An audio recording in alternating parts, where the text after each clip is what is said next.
नमस्कार दोस्तों, स्वागत है आपका मेरे चैनल भक्ति की शक्ति में।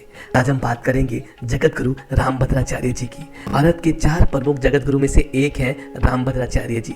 उन्होंने 2 साल की उम्र में अपनी आंखों की रोशनी खो दी और कैसे आज इतने बड़े जगत गुरु बन गए, उनकी कहानी बेहद प्रेरणादायक है। का पूरा जीवन कई ऐसी घटनाओं से घटित हुआ है जो आप सोच भी नहीं सकते। आंखों की रोशनी ना होने के बावजूद भी आज वो इतने बड़े स्तर के जगत गुरु हैं जिन्हें हर कोई पूछता है। अपने बड़ी बड़ी शादियों, पार्टियों और कल्याणकारी कार्यों में उन्हें उद्घाटन पर बुलाता है। आज हम बात करेंगे जगत गुरु रामभद्राचार्य जी की। तो चलिए कुछ सवालों के जवाब ढूंढते हैं उनकी कहानी के अंदर। जगत गुरु रामानंदाचार्य स्वामी रामभद्राचार्य एक हिंदू धर्मगुरु है, शिक्षक है, संस्कृत के विद्वान है, भूभाषीविद है, लेखक है, पाठ्य टिप्पणीकार है, दार्शनिक है, संगीतकार है, गायक है, नाटककार है। रामभद्राचार्य भारत के 4 प्रमुख जगत गुरु में से एक है और उन्होंने 1988 से इस उपाधि को धारण किया हुआ है। रामभद्राचार्य तुलसी पीठ के संस्थापक और प्रमुख भी हैं। तुलसी पीठ संत तुलसीदास के नाम पर चित्रकूट में एक धार्मिक और सामाजिक सेवा संस्थान है। रामभद्राचार्य चित्रकूट में जगत गुरु रामभद्राचार्य विकलांग विश्वविद्यालय के संस्थापक हैं और आजीवन चांसलर भी हैं। इस विश्वविद्यालय में विशेष रूप से 4 प्रकार के विकलांग छात्रों को स्नातक और स्नातकोत्तर पाठ्यक्रम प्रदान किया जाता है। रामभद्राचार्य जी 2 महीने की उम्र से अंधे हैं। 17 साल की उम्र तक उनकी कोई औपचारिक शिक्षा नहीं हुई थी। उन्होंने सीखने या रचना करने के लिए कभी भी ब्रेल लिपि या किसी अन्य सहायता का उपयोग नहीं किया। रामभद्राचार्य 22 भाषाएं बोल सकते हैं। वे संस्कृत बोल सकते हैं, हिंदी बोल सकते हैं, अवधी बोल सकते हैं, मैथिली भाषा बोल सकते हैं और अन्य कई भाषाओं के लेखक भी हैं। उन्होंने 4 महाकाव्य कविताओं सहित 100 से अधिक पुस्तकों और 50 पत्रों को लिखा है। वह संस्कृत व्याकरण, न्याय और वेदांत सहित विभिन्न क्षेत्रों में उनके ज्ञान के लिए स्वीकार किया जाता है। वे रामचरितमानस के एक महत्वपूर्ण संस्करण के संपादक हैं। वह रामायण और भागवत के लिए प्रसिद्ध कथाकार हैं। इनके कथा कार्यक्रम भारत और अन्य देशों के विभिन्न शहरों में नियमित रूप से आयोजित किए जाते हैं।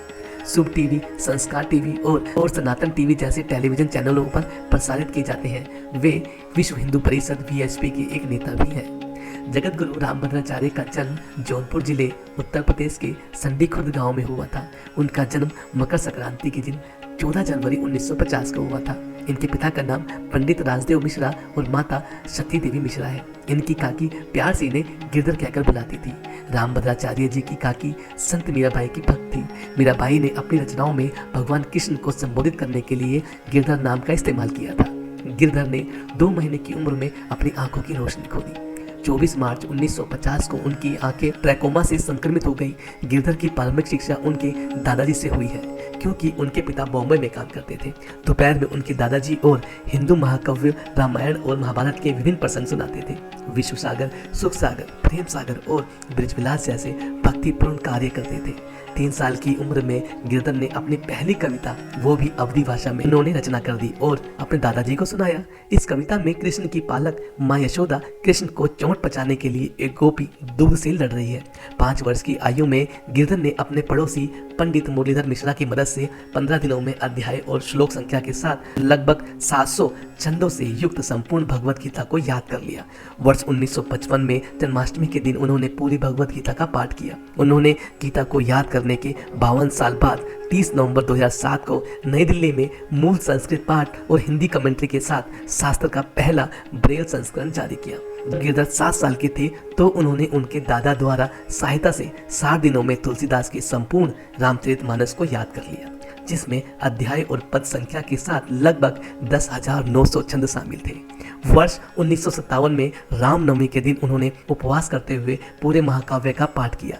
बाद में गिरधर ने वेदों, उपनिषदों, संस्कृत व्याकरण, भागवत पुराण, तुलसीदास के सभी कार्यों और संस्कृत और भारतीय साहित्य में कई अन्य कार्यों को याद कर लिया। गिरधर की 17 वर्ष की आयु तक औपचारिक स्कूली शिक्षा नहीं थी, लेकिन उन्होंने सुनकर एक बच्चे के रूप में कई साहित्यिक काम सीखे थे। उनके परिवार की इच्छा थी कि वे एक कथावाचक बन जाएं, लेकिन गिरधर अपनी पढ़ाई करना चाहते थे। उनके पिता ने वाराणसी में उनकी शिक्षा के लिए संभावनाओं की खोज की और उन्हें नेत्रहीन छात्रों के लिए एक विशेष स्कूल में भेजने की सोची।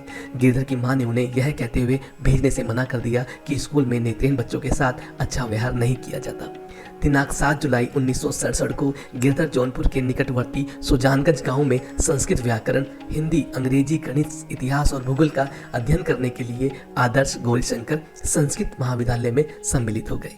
अपनी आत्मकथा में वह इस दिन को उस दिन के रूप में याद करते हैं जब उनके जीवन की गोल्डन जर्नी शुरू हुई थी।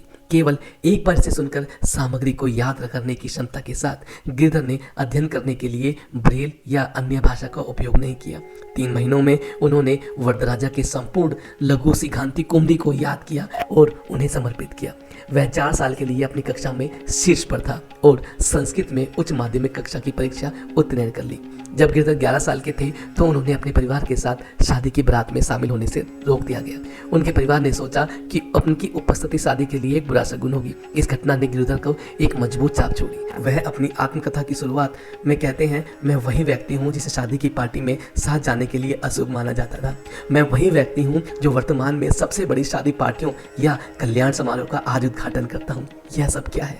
यह सब ईश्वर की कृपा के कारण है जो एक तिनके को वृक्ष में और एक वृक्ष को तिनके में बदल देता है। दोस्तों, ये थी कहानी जगत गुरु रामभद्राचार्य जी की। आशा करता हूँ जानकारी आपके लिए बेहद लाभकारी होगी। अगर आप भी जगत गुरु रामभद्राचार्य के भक्त हैं जैसे कि मैं हूँ तो मेरे चैनल को सब्सक्राइब जरूर करें। ऐसे ही धर्म और कर्म की कहानियाँ सुनने के लिए आप मेरे चैनल पर हमेशा बने रहें।